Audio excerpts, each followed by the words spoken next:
Hi everybody. I wanted to show everybody what it looks like here at night. Um, with all the pretty lights. I don't know what the hell that was. Huh. Anyway, this is this is my froggy fountain, and there is a froggy in there. Let's see if I can get him. It's so dark though, probably not. I hardly see him.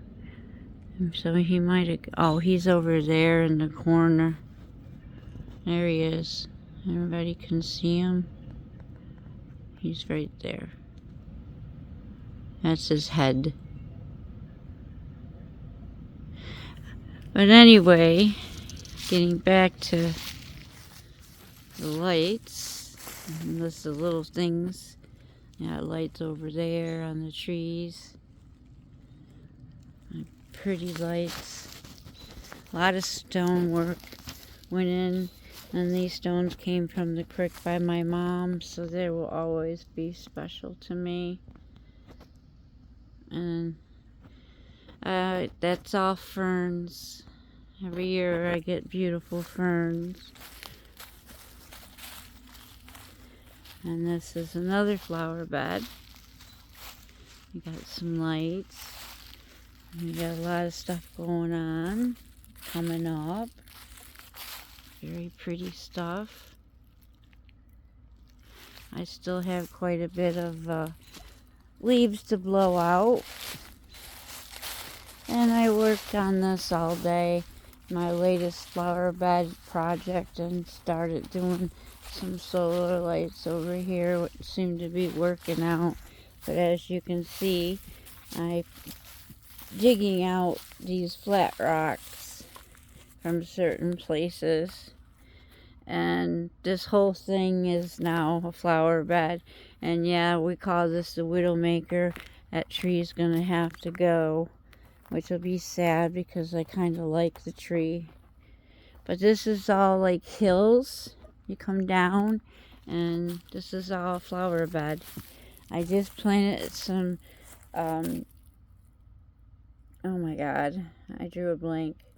Not irises. There we go. And I've been planting the bluebells, which they come up. So, very pretty. I'm very happy with this, and I'm very proud of myself. I'm definitely going to get more solar lights and finish the rocks. But this is at the very end of my driveway, and it's very pretty. Very pretty. And as you can see, my lawn is just bluebells. I won't let Casey mow until I steal as many as I can. The whole lawn is bluebells and wild violets. So I steal them, and then she mows. I really love it here.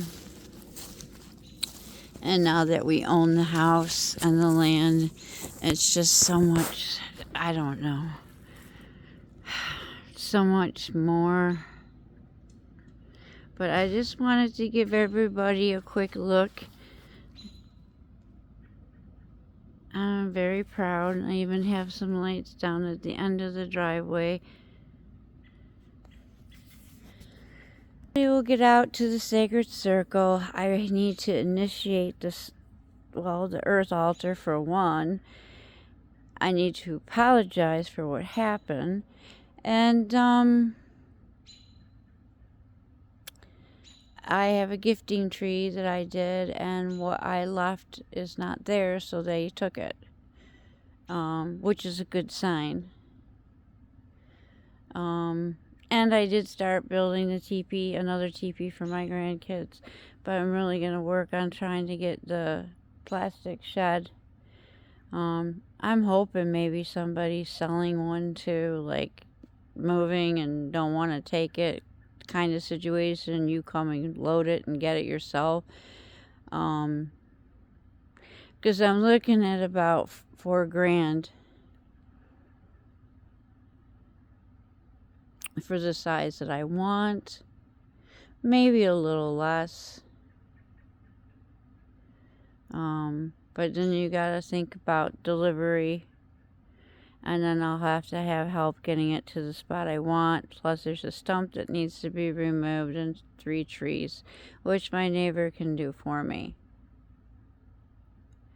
And then it'll be curtains and rugs, and then I'll build like a makeshift kitchen and bathroom using the camper style sinks and toilet. There won't be any electricity, so it'll be battery operated and solar power stuff. Maybe some lanterns, but I would prefer not to have anything that I gotta worry about fumes. And even though those lanterns are really nice, they do give off, I don't know, I guess they have oil now that smells like stuff, so I don't know. I'll see as I'm decorating it and turning it into the witch's cottage. Definitely gonna have Grandma Smith's tea set out there so I can have tea with the girls. And it'll be fun doing witch stuff out there. I'm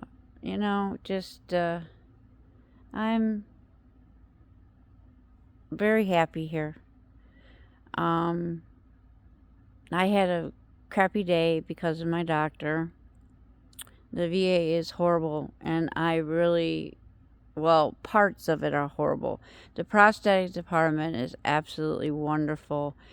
I have a line to the secretaries and a private line to him. Now, my primary, I have to call a call center that's not even in this area. And then they relay stuff to other people that then need to relay stuff to him. And he never gets my messages. They screwed up all my appointments. And now he's saying that he's not going to give me my medication because he needs to see me. I had an appointment with him tomorrow. I went down today in Dunkirk and did my labs, so my labs are done. I don't understand. I'm going in on Wednesday at 2:30 for the prosthetist. He could look at me during his lunch, or I could see him after his last patient. She's talking about having another doctor sign off on like a week's worth of medication. And I'm like, that's just going to screw up my prescription. I really feel for the veterans. The VA is an awful place. Parts of it are absolutely awful.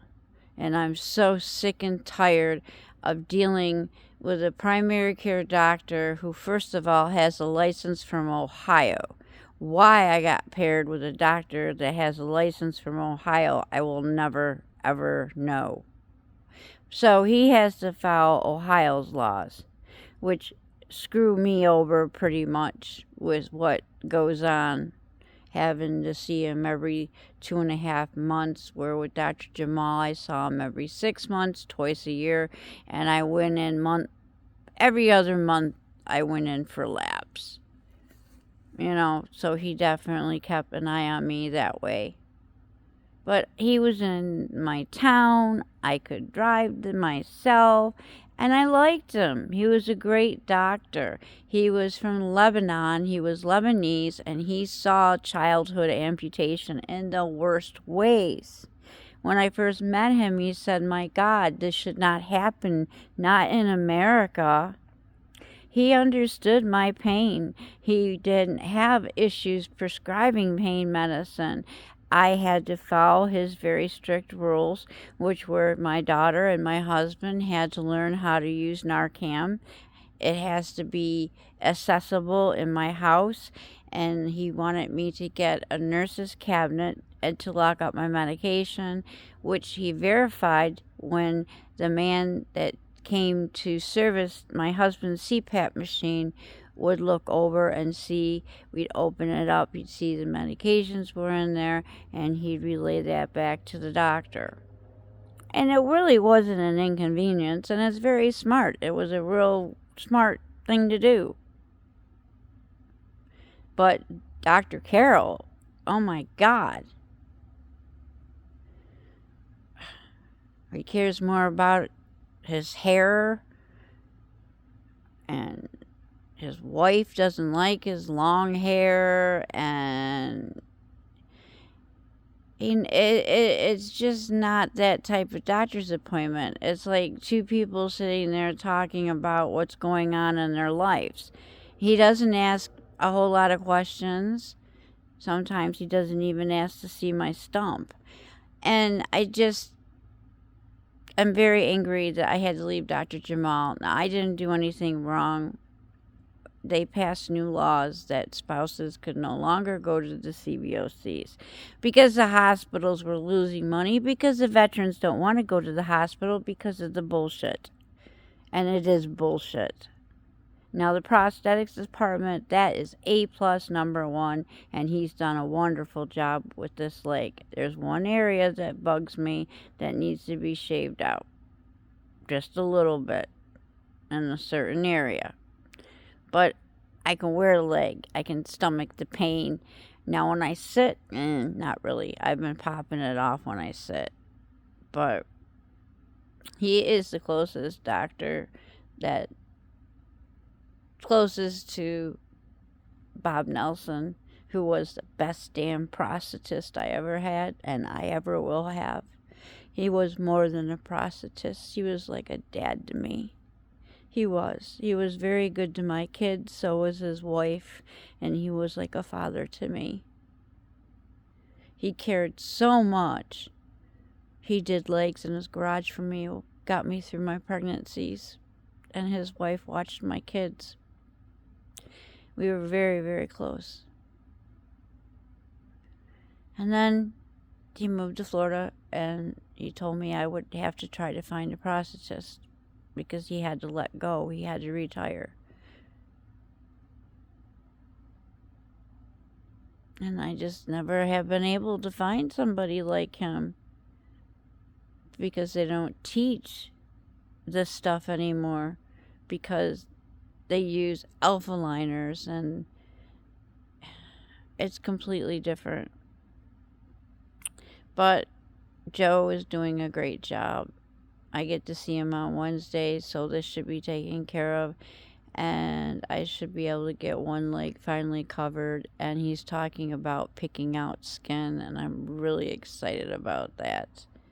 One thing about having this leg is I always have great skin. I wish I could have skin all over my body. Oh, I'm not looking forward to getting older. I look in the mirror and I see my mom and Grandma Smith. But I'm happy, and that's what counts, being happy, doing the things that you love to do. So, I will close because it's pretty dark, and I just want to say I really appreciate the 4 people that have joined my YouTube channel, Wise Woman Living in Today's World.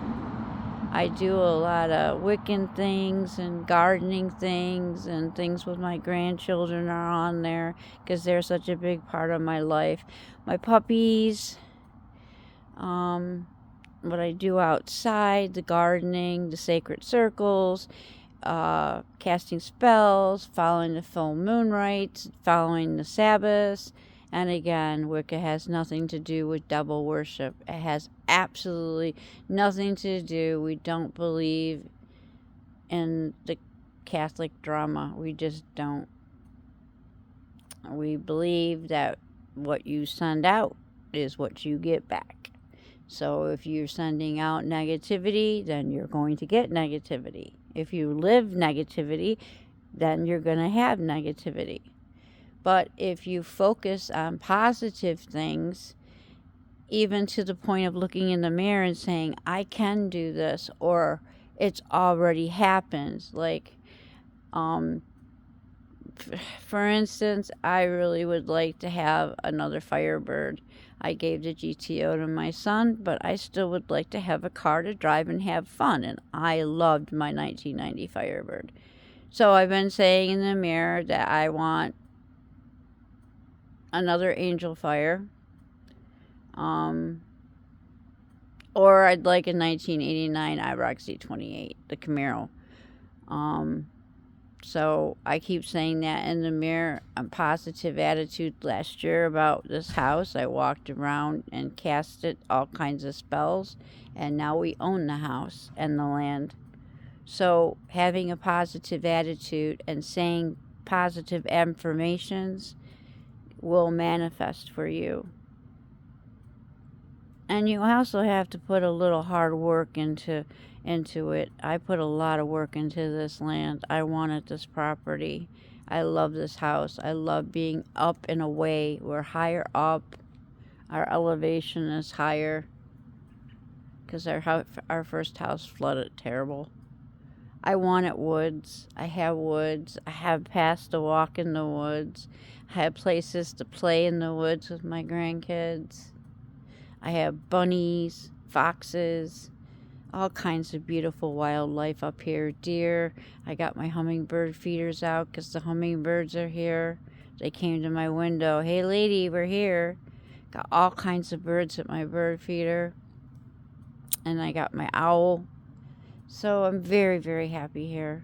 And I'm so happy now that it's ours. And it just feels wonderful. And I'm trying to express that feeling for the car. And I'm also trying to express that feeling for the puppy in August. Because we all know I lost Luna. And I miss her dearly. My husband said I could start looking for a puppy in August. And we're going to do a few things different. And I agreed with him.